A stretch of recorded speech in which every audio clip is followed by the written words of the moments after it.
What if the life you keep dreaming about is being held hostage? Not by the economy, not by your background, not by bad luck. It's being held hostage by a feeling, a quiet, invisible feeling called comfort. And here's what nobody tells you.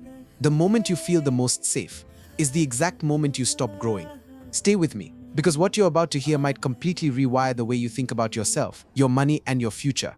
There's a part of your brain called the amygdala. It's ancient, it's powerful, and it has one job: to keep you alive. But here's the problem. Your brain cannot tell the difference between a lion chasing you across an open field and you trying to start a business, ask for a raise, or put yourself out there in a new way. To your brain, both feel like danger. So it does what it was designed to do. It pulls you back. It tells you, stay here. This is safe. This is known. And you listen. Because the feeling it creates is convincing. It shows up as anxiety, as overthinking, as a voice that says this isn't the right time. But here's what's fascinating. Psychologists call this the homeostasis loop. Your mind and body will always try to return to what feels familiar, not what's good for you, not what you deserve, just what you already know. And that is the trap. Think about a man named David. Mid-30s, working a steady job, earning enough to get by. David had an idea, a skill he'd developed over years, something he knew people would pay for. But every time he got close to acting on it, he'd feel a wave of unease. What if it fails? What if people judge me? What if I'm not ready? And so he waited. He waited for the fear to go away. But here's the brutal truth about fear. It never leaves first. You have to move first, and then it slowly follows. David's comfort zone wasn't protecting him. It was silently stealing from him. Every single day he stayed inside it. It was costing him time, money, and momentum he could never get back. The comfort zone doesn't feel like a cage. That's what makes it so dangerous. It feels like home. Here is something that will stop you in your tracks if you let it really sink in. You will never consistently live above the level of your own self-image. Read that again. You will never consistently live above the level of your own self-image. Not because you're not capable, not because the world is unfair, though sometimes it is, but because somewhere deep inside you have a ceiling, an invisible number, a quiet story, a belief you inherited from someone else that tells you how much you're allowed to have. Psychologists call this upper limiting. The moment your life starts exceeding what you believe you deserve, your subconscious mind creates a problem to bring you back down. You sabotage a good relationship. You spend money the moment you start saving it. You quit when you're closer than you've ever been. Not because you're weak, but because your identity hasn't caught up to your ambition yet. Let me tell you about a woman named Priya. Priya grew up watching her parents struggle. Not dramatically, just quietly. There was always enough, but never more. And so without anyone telling her directly, she absorbed a belief. People like us don't get rich. We survive. We don't thrive. Priya was brilliant. She worked hard. She was given opportunities. But every time her income started climbing, something would happen. A bad decision, a sudden expense, a reason to stop. It wasn't fate. It wasn't bad luck. It was her identity ceiling doing exactly what it was built to do, keeping her inside the box she'd been unconsciously living in since childhood. The day everything changed for Priya wasn't when she got a better job. It wasn't when she learned a new skill. It was the day she sat down quietly and asked herself, what do I actually believe I deserve? And she didn't like the answer. That discomfort, that moment of honest confrontation with your own hidden beliefs, that is the doorway. Most people will do anything to avoid walking through it because it requires you to admit that the biggest obstacle to your own life has been you. And that's terrifying. But it's also the most liberating thing you will ever discover. In 1984, a young man sat in a tiny apartment in Los Angeles. He had almost nothing. He'd immigrated from a place with little opportunity. He spoke with a heavy accent.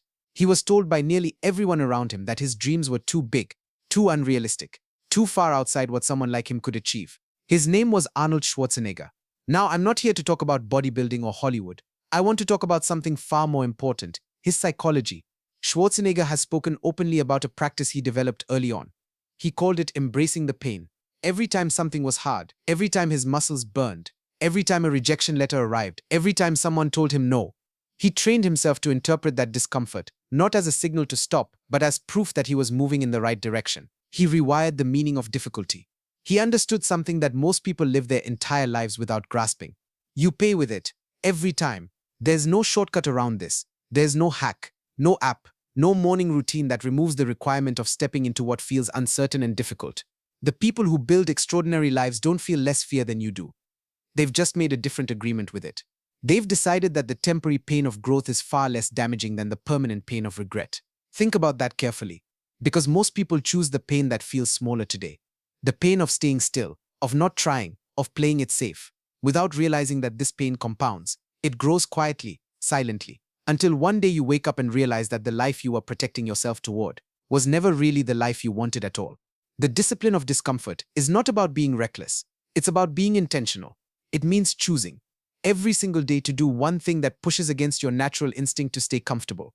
One conversation you've been avoiding, one skill you've been putting off learning, one decision you've been circling but never landing on. Small, consistent acts of chosen discomfort, compounded over time, are what separate the person who talks about changing their life from the person who actually does. Here is the truth that most people are not ready to hear.